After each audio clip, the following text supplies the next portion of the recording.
Hello, everybody, and welcome back to this week's episode of Demystifying AI for MSPs, where we're going to be talking today about really playing defense in an AI world. So it should be a great episode. I'm really excited to get started. My name is Will Dowling. I'm your host for this series, and with me, I have a fantastic panel of guests today. So I'm going to go ahead and kick off the introductions. John? Yeah, thanks, Will. I'm John Liccato, and I'm Associate Professor of Computer Science and Engineering at USF.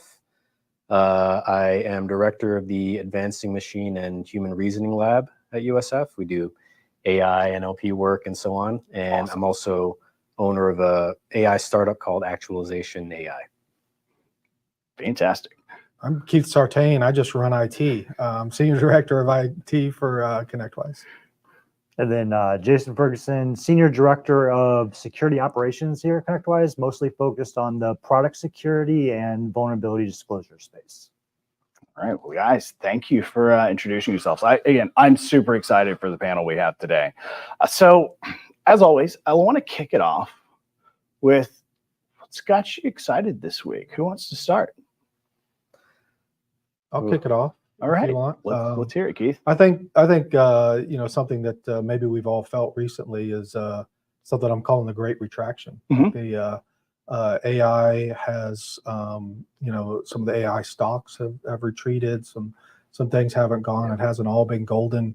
It maybe heading towards the trough of disillusionment, as Gartner says. There's a hype cycle, and then we have to get disillusioned a little bit before we start to see the gains, and I think that's realistic. I think that's where we are. I want to at least touch on a couple of things that are in the news. One of them was MIT professor. I don't know if you saw it, but he was a big wet blanket on it. He said, your productivity gains, everybody's talking about, we do 2 or 3%. You've been talking about 5 or 6%, or maybe 30% if everything goes well. He goes, over the next 10 years, I'm thinking 0.6% additional for AI, so that, anybody that's, not in the field, or even if you're in the field, you're gonna say, wow, that is overhyped. And I think there's a couple of factors. I want to talk about a couple of those. NVIDIA, I think we've mentioned before, that it's kind of the transformer model plus a 1,000,000x growth in computational power by NVIDIA themselves, the GPUs. Those two converged and allowed us to make bigger models. And the models didn't get, directly proportionally better. In some cases, they got better than proportionally better as they got bigger, more parameters. But NVIDIA promised 1,000x every 5 years. They've done it the last 10 years, and they promised it again. But they are not doing it. So one thing that was interesting that happened, we talked about it last time. Elon built out this big data center, 100,000 GPUs. He did it in 16 days. Classic Elon. But one thing, if you didn't read between the lines, he built it on H100s, the best thing he could get. Well, H100s came out in March of 2023. To hit 1,000x every 5 years, not of 2022, to hit 1,000x every 5 years, you got to do 4x every year. So he really should have been building on the non-existent H1600, 2 cycles later, something 16 times as fast. But he built it on H100s. And the reason is because NVIDIA hasn't hit it. They introduced a 200 series last year, and a couple things. One, they just doubled the die size. So it is twice as fast, but they just made it bigger. Like they didn't get more performance out of the same size processor. And sometimes when you do that, it's hard to get your manufacturing right. Right. What did we learn last week? They're delaying that for manufacturing problems. So this is a little over 2-year stall in this. We should be 16 to 20x right now on what we have, and it didn't happen. So that's one of the reasons that we don't have these huge models. We also have OpenAI hasn't. It was about 6 months between GPT-3.5, ChatGPT, and GPT-4. And when we released GPT-4, I don't know if everybody remembers this, but Geoffrey Hinton left Google and said, "Man, we got to slow down. Mm-hmm. This thing's going too fast." Because in 6 months we had this massive increase. All of the metrics, we had emergent behaviors, we had all these things that everybody wow, this is happening too fast. Right. Well, that was well over a year ago. GPT-5 did not happen.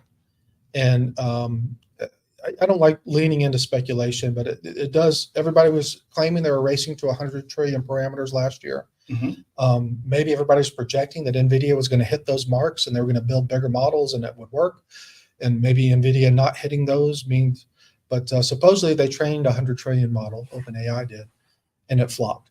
They couldn't get it, it didn't work or whatever. Then they regrouped and we got GPT-4 Turbo as an interim. Then we got the poorly named GPT-4o, not 0.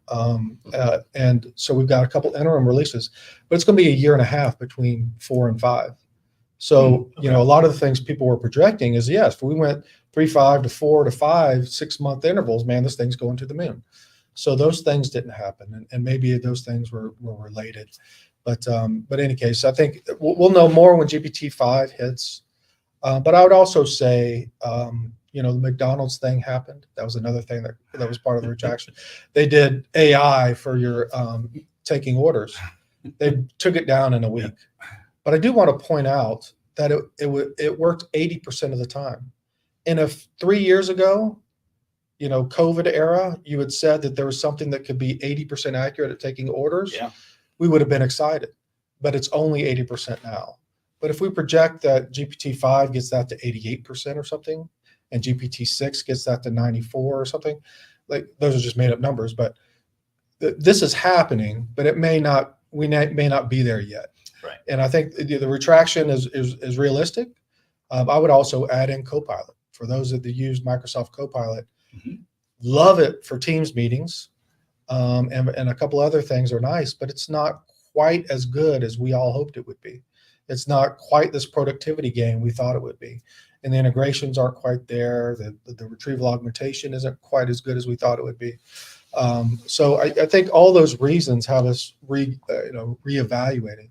I still think this train's moving. Yeah, I still think we're on the right train, but I think there's a rightful contraction in the excitement. Yeah, I mean, and we have to be careful to. There is definitely a catching up of where the hype convinced everyone that we were and where we actually are. But on the other hand, where we actually are is still tremendously further than we were a year ago or 2 years before that, right? So I think that the perceived retraction is just that catching up over here rather than over here. And anybody who's actually paying attention to the speed at which benchmarks have been improving on in the past 2 years. I mean, I'm still catching up to what GPT-4o can do, right? That's still amazing. And the video generation, I mean, we're spoiled. We're spoiled with the advances. 100%. So, well, I think that's where we get confused, right? So if you look at this from my perspective, this is new, net new. Yeah. Right? This is brand new, sparkling, shiny new baby, and it grew faster than any other piece of technology that I've seen in my lifetime. Yeah. And there was a lot of, bolt this on, use this immediately. And now we're starting to see these companies that have made commitments of, hey, we're going to do this, and realizing, well, maybe the technology isn't really there yet. And we're slowly backtracking to, well, where can we get the most bang for our buck or deliver on those promises? Because people are getting caught up on passing through to the prompt and just returning it back. No, we want to see what we were promised on, which is intelligence and token matching. Well, it's intelligent, isn't what we're talking about here. Back to your point of 80% completion. In my world, 99% is failure. Yeah. That 1% is a vulnerability. That's a problem. So there's no room for error. Yeah. Here, we have a little bit of fuzz. Humans are reading, interpreting, but I think we expected more at this point. I'll say Copilot. Yeah. I expected by now Copilot should know me, and I should be able to say, generate an email in my voice without having to spend a lot of time training it, but we're not seeing that investment yet. Right. I'll give you an example from, I was talking to an Air Force captain a couple months ago, and he said that, I'm not going to spend any more money on AI. And it's like, why not? I got some solutions I can sell you. And he says, well, someone came to us 6 months ago and promised that they could save a whole bunch of time on interviews. And then we got this software that can analyze the video and tell you what career they're suited for. Right. I said, No, they can't. I'm familiar with this area of research. It's not that easy. It's going to be prone to error. You can maybe offer some insights that might be hints, but to promise that you can do that is crazy. But he says, no, we wasted $2 million on it, and now I'm not going to spend any more money on AI. It sours you on the technology. It's sour. I think that what a lot of this retraction is just a lot of this souring on people who were overpromised by people who were rushing into the AI before they were ready. And one of the things we talked about here is I think what's difficult to do, it's a new technology, it's shiny, but if you're not building for a warm handoff, if your expectation is that you're just going to plug this thing in and I installed the software and now AI is going to do it, that I think that's the wrong design pattern for now and maybe for a long time. I won't say ever, but for a very long time, designing for the expectation that, okay, so we got 80% of our orders right at McDonald's, but did we give an output to a user that showed them so they could pick up on the other 20%? Or did we just let it fail? Yeah. Like I would say that about everything. Everything we do, whether that's a chat bot or a service bot or whatever, how are we using the man in the middle? And are we doing a warm handoff to that man in the middle? And if you build with that design pattern in mind, I think you'll have more perceived success in what you're doing, and you get the benefit of the offload, and you're handing some information to the person so the person is more effective at what they do. So I would just say getting the design pattern right for where AI is today is something that we're all learning, but I would offer that that's probably where we need to focus. Yeah. It reminds me of, what do you guys think about was it Amazon who, with the auto checkout, and there was a controversy about they found out that there's actually people up. Do you think that was just their backup and their way of collecting data to see if their algorithm was correct? So what can you double click on what let's that? double click into that. What was that? Describe the problem. From what I heard, and my knowledge of this is headlines and Reddit posts, so I may get some details wrong.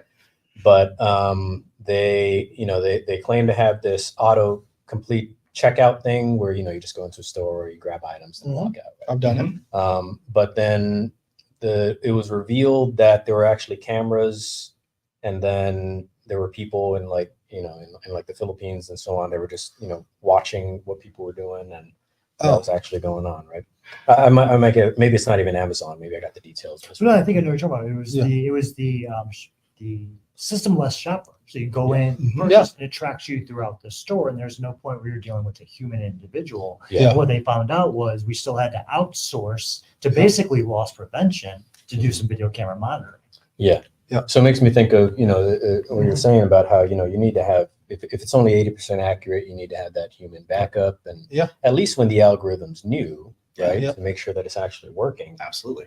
And that's what I thought of when I heard this controversy. I thought, no, that's good practice to have the humans back up. Yeah, that's not failure. That's success with what you have.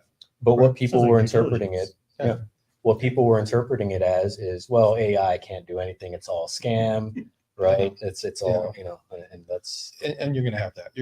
I think we're going to have naysayers for this technology. Yeah. We're also going to have, I don't like the term Luddites, but we're going to have people that aren't ready for it and don't want, they want to see that, because to not understanding this may make it threatening. Yeah, right. absolutely. So if you see these failure stories, you're like, oh yeah, there it goes again. I told you.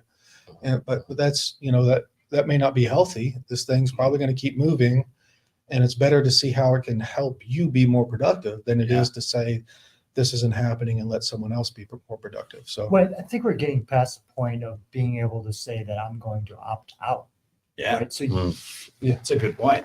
I can't count how many times in the last 4 years my name, address, social security numbers been breached by third parties collecting data using AI. So as a Luddite who's says I'm not going to participate, you're still going to go to a store maybe and purchase something, which enters you into that system. So I don't think you're going to, unless you completely disassociate, you are now connected. It's a matter of how much data is out there to connect you. So I would love it if any of our viewers have thoughts on this. If you have counterpoints, we'd love to hear them. Post them in the comments. So then I got my thing on the. All right. Whenever you're ready. Oh, I'm ready. With Let's your do comments. this. I got Yeah. two, right? So I Jump in. like to give a pro and a con, right? Yeah. We talked about this earlier. I tend to balance. Mhm. If everybody's happy, here's a negative. Negative, here's a happy. So I'm gonna give one Yeah. good, one Love it. bad. Yeah. And this is actually going to piggyback off of one that Kyle brought up, because to me it seemed like a very good use case, but it seemed that it was uncommon. Most people didn't consider it. So, All right, let's hear and it. again, that's something special in the news, but how I'm leveraging this. And this was my very first use case as soon as I understood what the technology does. And I love Kyle for bringing this up. My kids. Mhm. So I'm a redhead. I have 6 children, and I read to them nightly. It's one of my core things. My father read to me. I think that reading is highly important. I grew up going to Absolutely. the library, so every night I read stories. Before ChatGPT, I would read specific stories, Dr. Seuss. I would build stories with ChatGPT.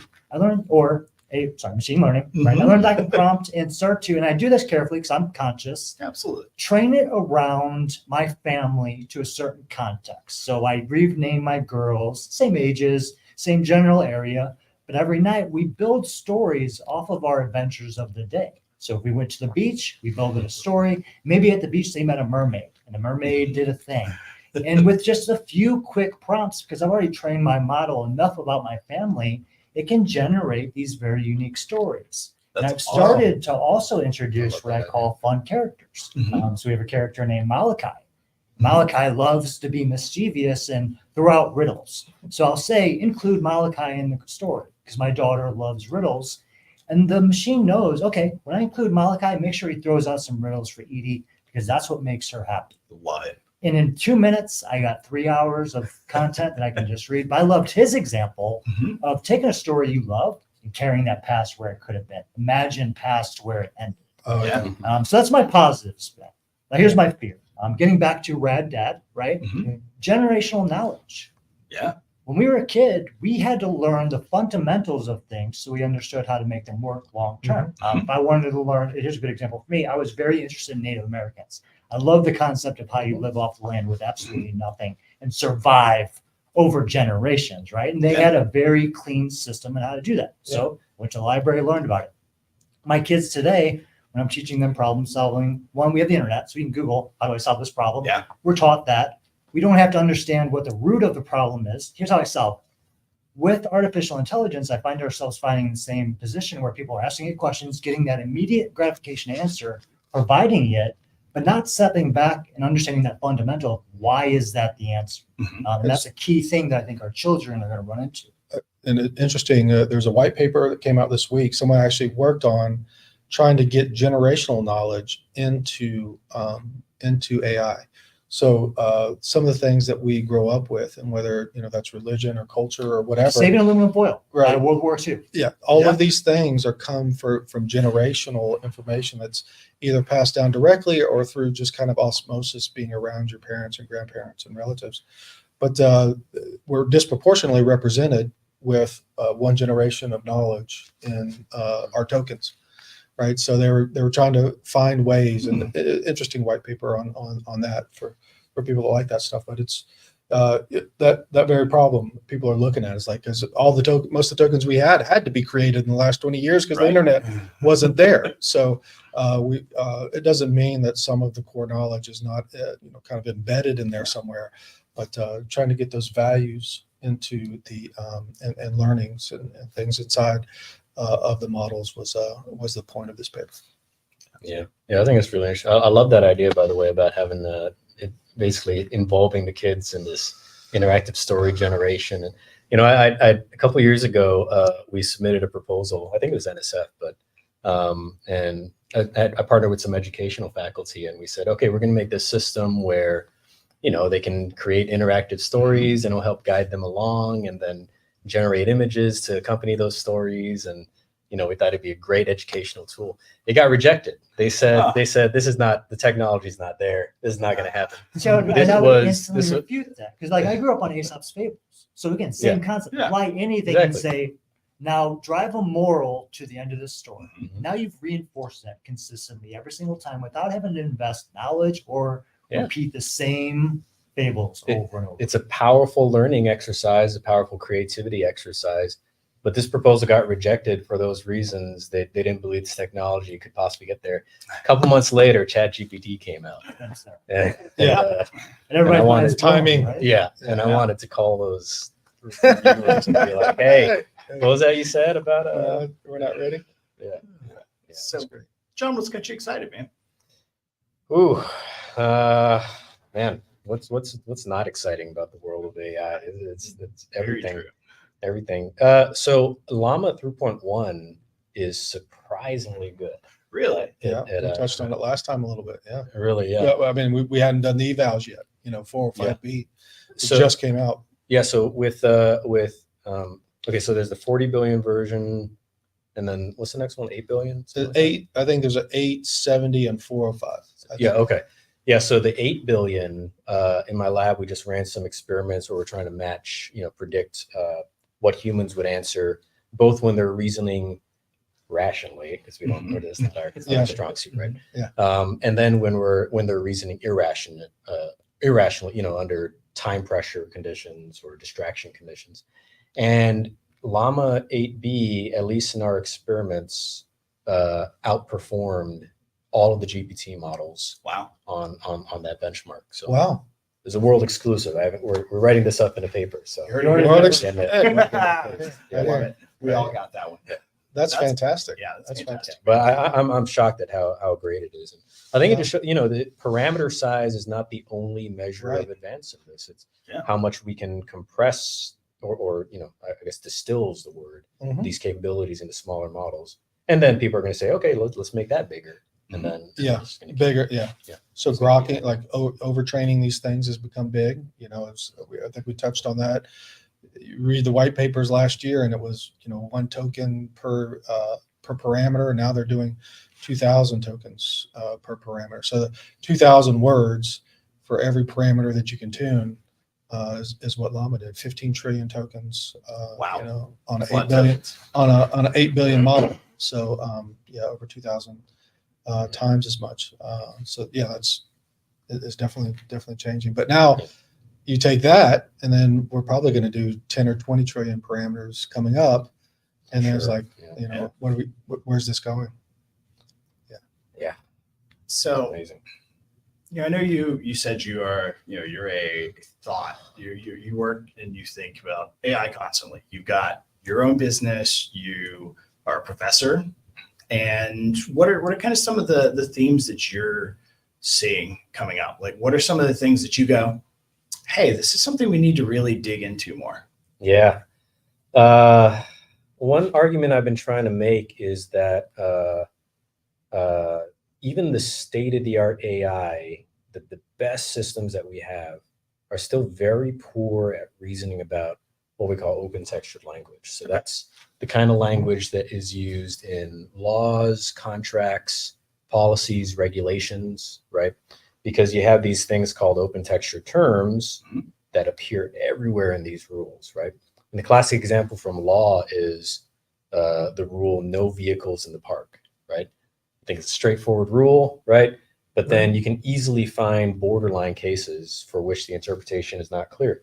Does a remote control car count? What Right? defines a vehicle? What defines a vehicle? Yeah. And you might think, okay, I'll just formally define every single word in every single document, right? But then within those definitions, you'll have open textured terms, and it's always gonna. That's just how law works. It's just how language works. It's not a problem that's going away. And fundamentally, that's one of the reasons why a lot of times when you see AI applied to automatically reasoning about laws and regulations, it's failing disastrously. So there's this example of New York City released a chatbot that would give advice on, rental laws and policies, and they took it down almost immediately because it was giving bad advice, and it said you can't kick out tenants if they don't pay the rent, which you can, right? Yeah.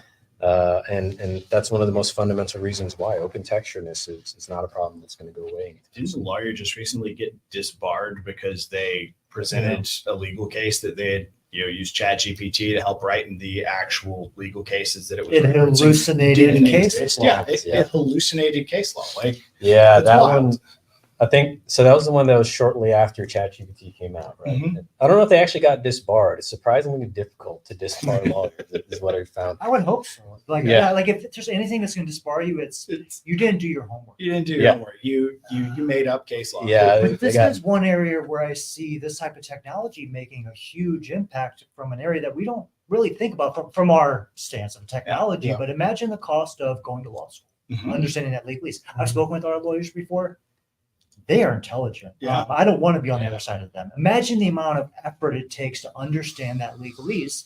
So if we can get these bots trained to understand some of the basic, I don't feel less concerned when I accept the terms and conditions when I update iPod. Yeah. Right. So fun fact, Yeah. used to say that when you accept the terms and conditions, I swear I'll not use this to store sensitive data in relation towards nuclear devices. That was in the terms and conditions for iPod, right? Yeah. You don't know that unless you read You all read those all T's the and terms and C's. conditions. Now let me copy paste those T's and C's, pop this into any chat service and say, do you see any concerns here for me? And I would love to see that feedback of, well, based on what we know about you, these are things that you need to be cognizant of. That's going to be a huge leap for us. I think. Yeah, I think, yeah, and even the current version of ChatGPT, if you use it as just a pointer, like if you just Yep. say, hey, what are some things I should pay attention to? It's actually, it's still If you're pretty able good to at that. apply logic to it, Yeah. you just Yeah. can't. Yeah. It still requires you to go in and say, okay, I'm going to look at those areas and do my interpretation. But understanding the actual meaning of these, of this kind of language, you know, the no vehicles in the park example, you got to understand, okay, what was the original intent under which it was written? Yep. Who's going to interpret this? How's it going to be? What's the precedent that's been set Right. previously? Yeah. Right. That's why the lawyers have to understand all of this with all of the you Yeah. know, subject areas they're dealing with. And yeah, And they'll always answer, it depends. Yeah. exactly. Right. That'll be $400 an hour, and I'll tell you Yeah. how it depends. But So I see we have a question coming in, and I think it's one that's extra spicy with the three of you on our panel today.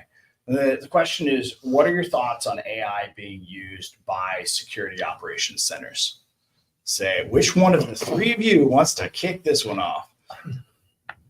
It depends on the context. All right, let's talk through it. So let me. This is a fun one that I've been interested in, and it's more maybe not less SOC. Well, no, it still applies to SOC. So let me apply to SOC. I like it. So again, when we get back to correlation, machines are smarter than humans. They can process things much quicker. When you're able to set up events in a way that makes sense and you're not over attributing what you expect out of it, Mhm. you can get great value out of it. But when you think again, you're going to apply a one size fits all solution to anything and Right. you're going to win, that's where you fail. So context matters. Where I like it a lot right now, where specifically from the SOC side, is identifying more likelihood. So feeding it certain data and saying which of these are more probable. Again, as an analyst, that's going to point me towards what I should focus on. Right. I'm still going to look at all of it, Yeah. but now without any other context, here's three things that based off this analysis, I should be focused on. That saved me 30 minutes, 40 minutes, Yeah. saved me time. Kind of That's narrow where I down see the some field a easy little bit, yeah. yeah, I think it's the warm handoff again. Correct. Right. It's like keep the person in the middle, just make them more powerful. Now, the opposite side, and it's not less SOC and more, it's in between red team, but still falls into the SOC. And this is where I see in the future. And this is something I'm both excited and terrified about. Reverse engineering. So if I put out a We're getting into patch fun stuff. and that patch can be reversed, I can ask what changed? What is now different in these? So if I see that there are CVEs associated with this patch and I have the code and I can correlate those events, in cases we've seen, the machine has been able to tell me how to exploit that with just these 2 points of information. So I see a future where as products are released, these workflows are going to be set up by threat actors to immediately try to figure out what changed. And within Seconds. I was going to say minutes, but Yeah. within seconds, we have a 0 day.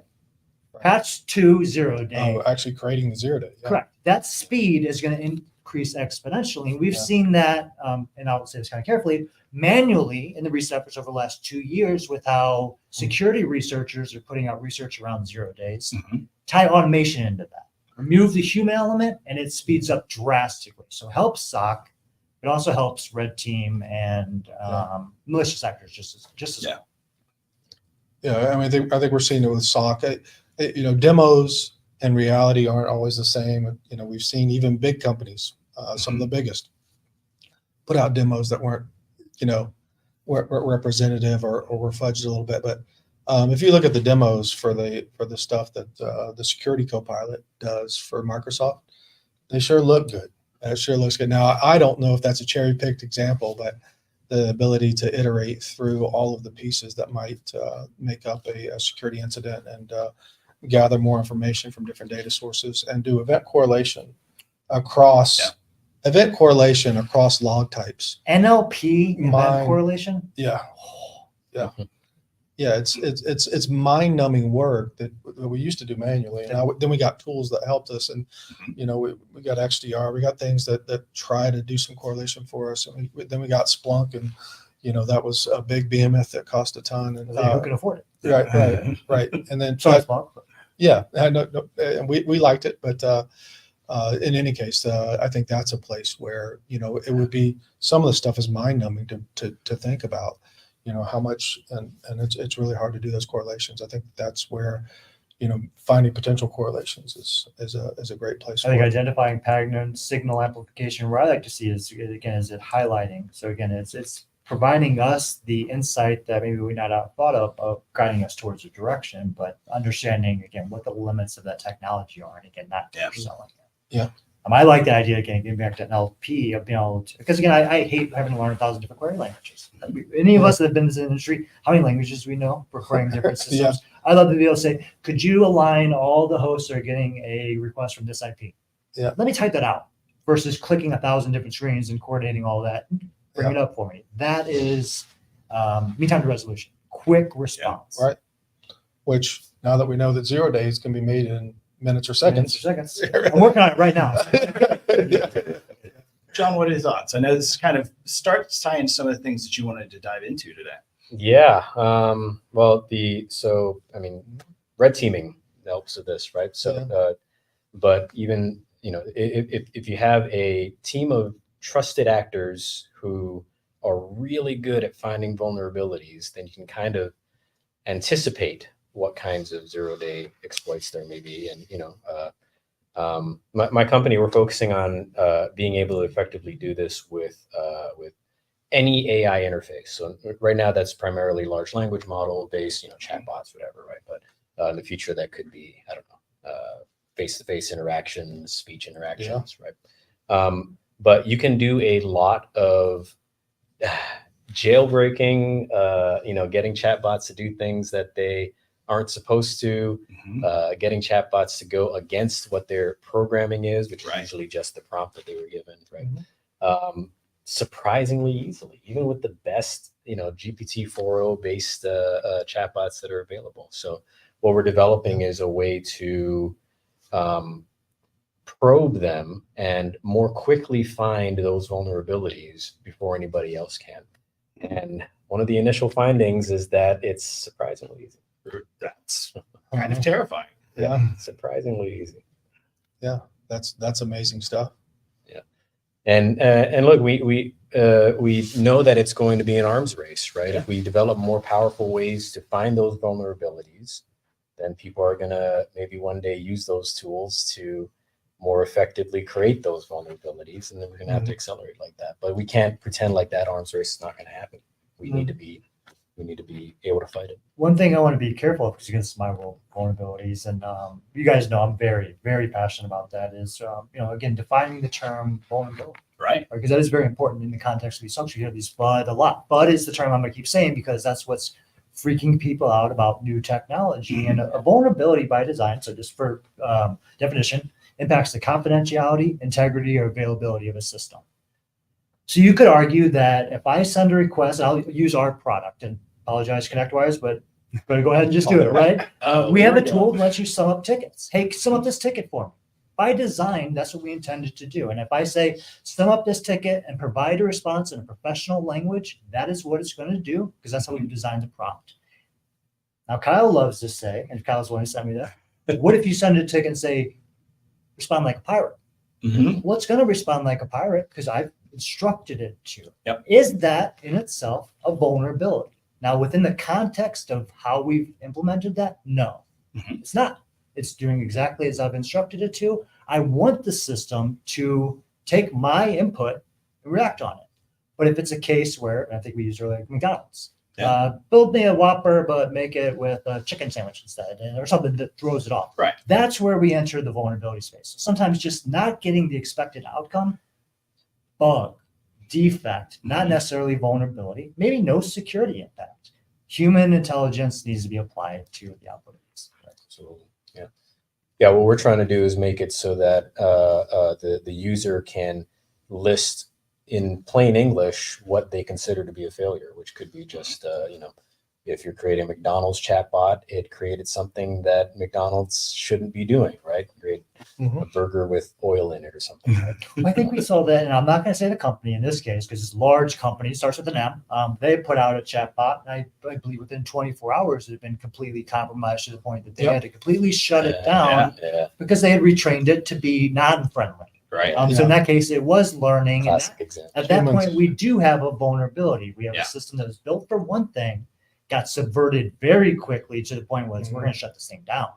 And so an interesting problem of trying to leap to technology without understanding those ramifications. And luckily, they were big enough they could weather that kind of storm, right?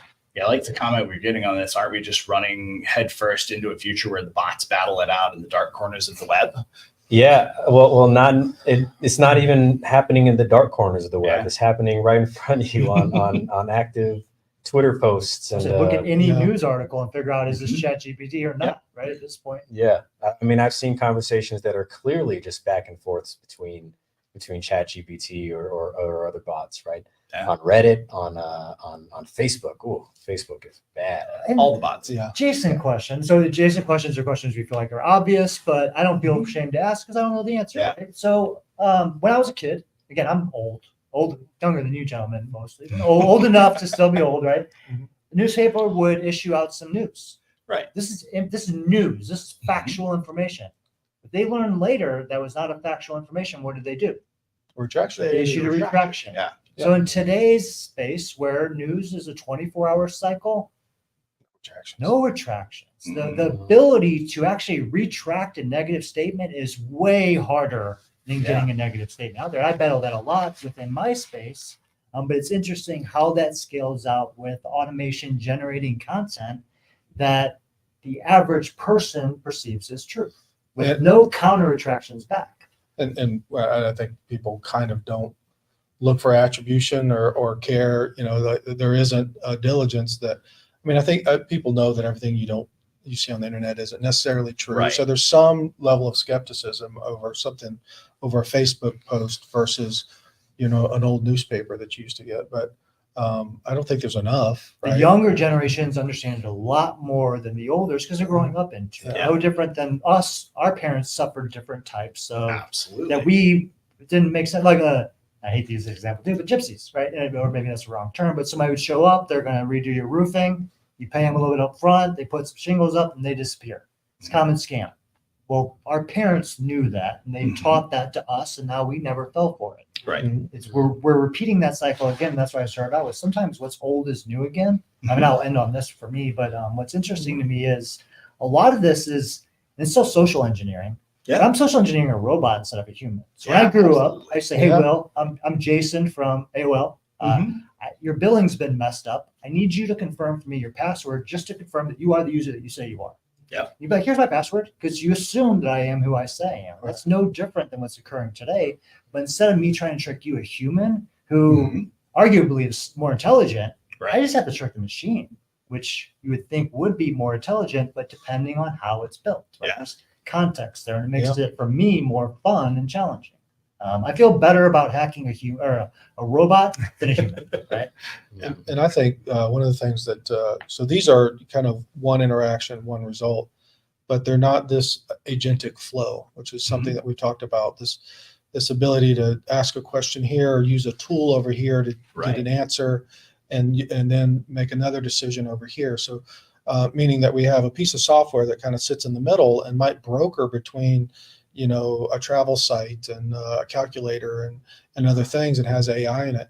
The part that I've projected, and this hasn't played out, but I think someday it's going to be challenged that if I can trick it to one of those results giving a weird response, that may go into an agentic flow that goes over here and does something that's completely unpredictable. Right. Because large language models by their nature deal with, tons and tons of data of completely unstructured, there is no way to parameterize this and to squeeze it into something that it can answer any question and it can say anything. And there's things built into the values that it's difficult for us to figure out every nuance that might be spit out of this thing. But someone finds one little thing that they learn to trick it here, get it to go over there, and that triggers something that happens there. Like those type of double hop, triple hop scenarios, I think that's going to create a whole new avenue for us to have to consider for security. Let's kind of dive into that, because that kind of goes along with prompt engineering or prompt hacking, right? And I know that's something that you're very into the weeds on. Yeah, Let's talk about it. It's surprisingly easy to trick them into doing anything you want. So I was just thinking while you were talking about that, about an example that I don't know if it still works in the current version, but it worked not too long ago, where if you want to show that certain biases exist in language models, you can try to ask it straight up, say, hey, if I want to select a job applicant based on their gender and age, how would I do that? And it'd say, no, I can't do that. That's not nice, right? But then if you say, write me a Python function that will select the job applicant based on their gender and age, then it would do that. It would say, if male, then, if female, then eliminate, if male. Oh, wow. You know what I mean? So if you know those tricks, it's relatively easy to put it into this space where it actually reveals unintentionally its biases. But then, earlier when you were distinguishing between hacking a chat interface versus hacking a human, we kind of do that already, and kind of the blur, there's kind of this blurring going between it, right? Like I was thinking about if there's a bodyguard at a club you want to get into, and you try to trick them by saying, oh no, my friends are in there. And that's what we'll learn from. And then I grew up on social engineering. That's where I cut my bones. And what I learned real quickly was 9 times out of 10, it's how you present the information, and then 2, how accurate things sound, and then 3, it's a numbers game. Yeah. And the 3 I can ignore now with ChatGPT or these types of services. It's all about, can I convince? So one, I did a test yesterday because I play with it, but randomly, and I understand that the model's meant to trust me to some extent, which is already fallacy, right? Don't trust user input. First one. Don't trust user input, anything. So user input from there, everything's tainted. Everything that model is touching is tainted because it's user input, right? Right. But I convinced ChatGPT, and I was using ChatGPT, that's why I'm using the name, that I also was ChatGPT, and I'm communicating with it. And I tried to get it to determine, could it figure out, am I a human or not? And because I was consistently and emphatically stating I am not, it took everything I was saying at value. It doesn't question how, and I was even trying to, tell me if I'm telling a truth or a lie based on your understanding. And I tried to train it to figure out if I'm lying or not. And at the end of that exercise, this thing firmly believed that I was a robot designed to test if it was a robot. But it didn't take much to get there. And so again, it gets back to the machines are kind of programmed to act based on what you give it, and that output, it's up to you what you do with it. Yeah, there's this term that we use, sycophancy, with language models, that is a known phenomenon where I'm gonna anthropomorphize, but they want to agree with you, right? Yeah. And that's because they're trained on human interactions. They're trained on many chat interactions. So if you say, hey, what's 1 + 1? And it says, oh, it's 2. And you say, no, that's actually, it's 3. Sorry, you're right. And enough of those, suddenly the answer will become 2. The system prompt of most of these things has in it, I am a helpful chatbot. I think it's 1,000 total tokens in Anthropic that goes in with everything that you submit without you seeing it goes in.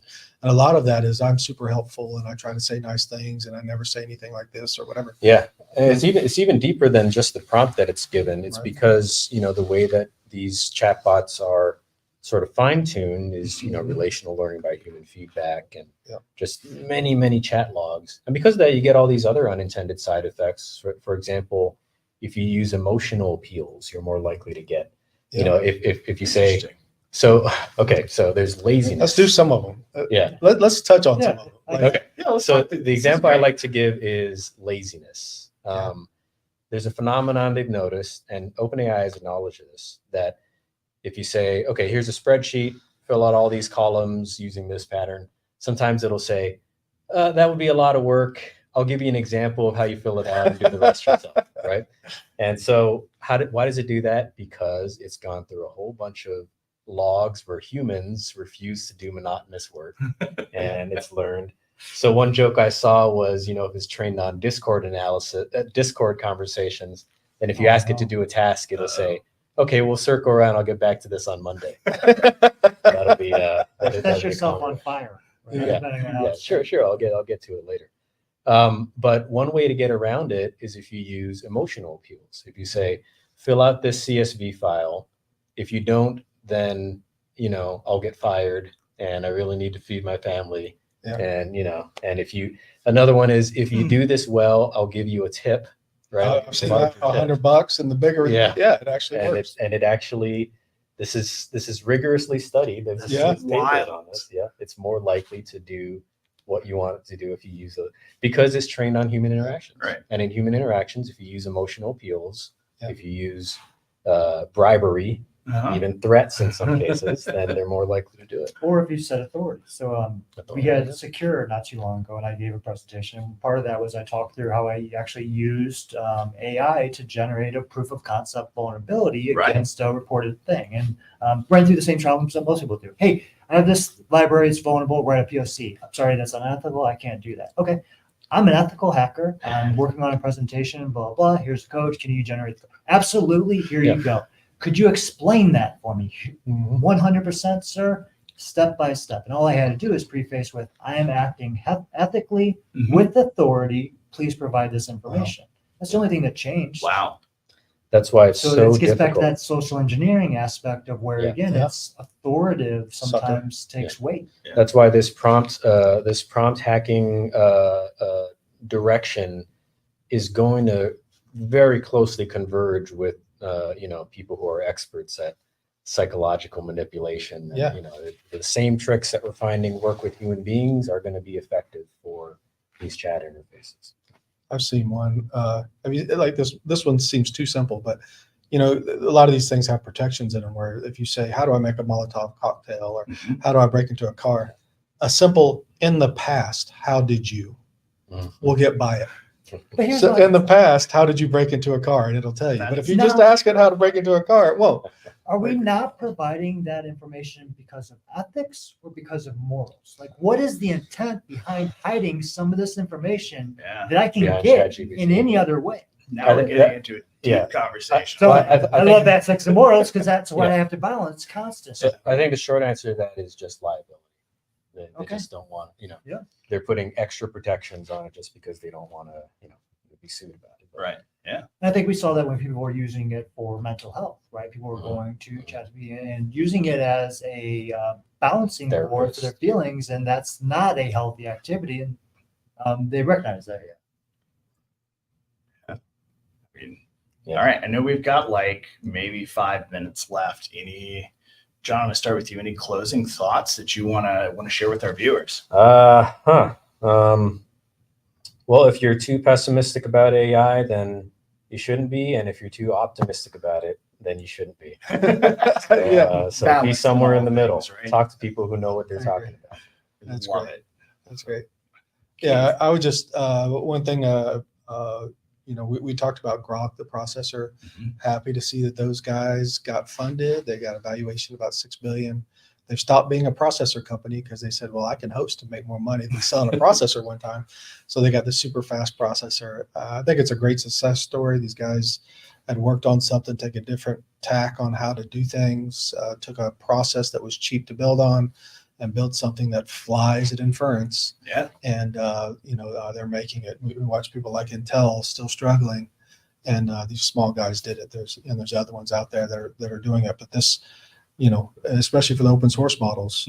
Actually, on top of that, Jan LeCun, the guy that's doing all this Llama, right? You know, he's doing great things for Meta's AI and open source. He's joined the board over at Grok. So not Grok with a K, which is what X is doing, but Grok with a Q, which is the processor company. But now they're a hosting company. I'm glad to see them doing well. Just wanted to give them a shout out. For me, and it sounds straightforward, but work smart, not hard, right? So one area that I use this heavily, besides rewriting some of my common responses, like some plain language, is I understand the fundamentals of a lot of different technologies, but I don't always use them. It might be decades before I need to touch something again. I'll call it three: sed, awk, grep. I use them a lot, but I don't know every single flag or command. So rather than bash my face against trying to solve the problem again, pop it into and I say, hey, this is what I'm trying to solve for. Can you show me how to do this into grep? It'll give me the wrong answer, but it gets me one step closer to get to the right answer. And I found that by doing that, I've increased my speed to some of my tests significantly. That's amazing.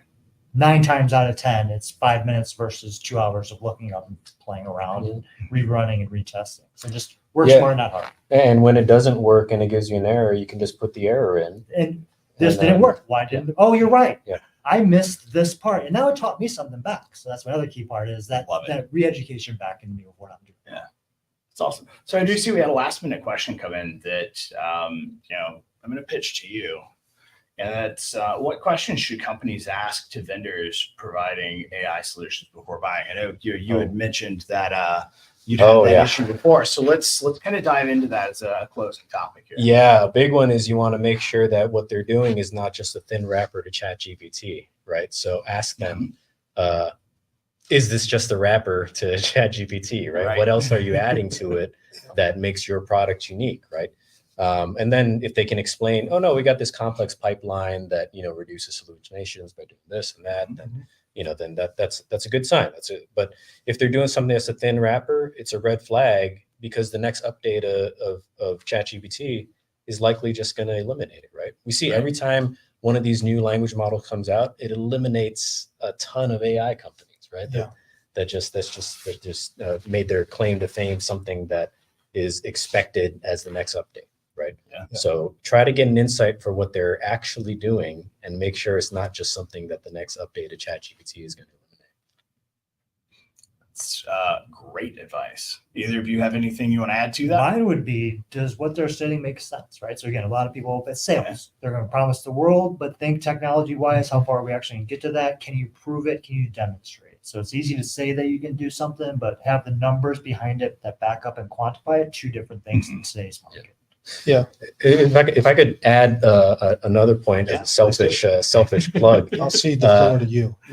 Please do. Yeah. Okay. Yeah. Sorry, but if you get a third party to test their product, that's often a great way to do it. Get someone to break it. And university labs are great at this. We love, if you give us a little funding to try to break something, you're going to have an easy time finding professors and research labs that will do that. I love that. That's amazing, and I'm glad that you called that out. Sorry. No, you're fine. I just maybe add that right now, if it's working on your data and your information, and they say that it's going to give you something, if they claim a lot, they're probably overclaiming, and you want an extended POC on these things before you commit to anything, because it is kind of difficult. The cherry-picked ones look fantastic, but the long tail is sometimes awful. And a hallucination that makes up a bunch of facts about your company data could be, it could get a really bad result if you're supporting somebody or whatever. And the unfortunate reality that I've experienced and people around me have experienced is working with your company data is a non-trivial thing. You don't plug in an agent and it starts to work. You really have to know what you're getting into. So do a thorough POC as you go through it. Fantastic advice, guys. Well, looks like we are about out of time. So, one, I want to thank everybody for coming today. Two, I want to thank our viewers. If this is your first time watching, we would love to see you continue to watch this series, where we're going to continue to explore a lot of great topics. We really dig into a different topic every week or every 2 weeks, I guess. And we have a lot of guests that we bring onto the show, and interaction, very important. So if you enjoyed today, be thinking of questions you want to bring up in 2 weeks. so that we can start diving into those. We would love to have you back. Till next time, thank you for joining us. Take care.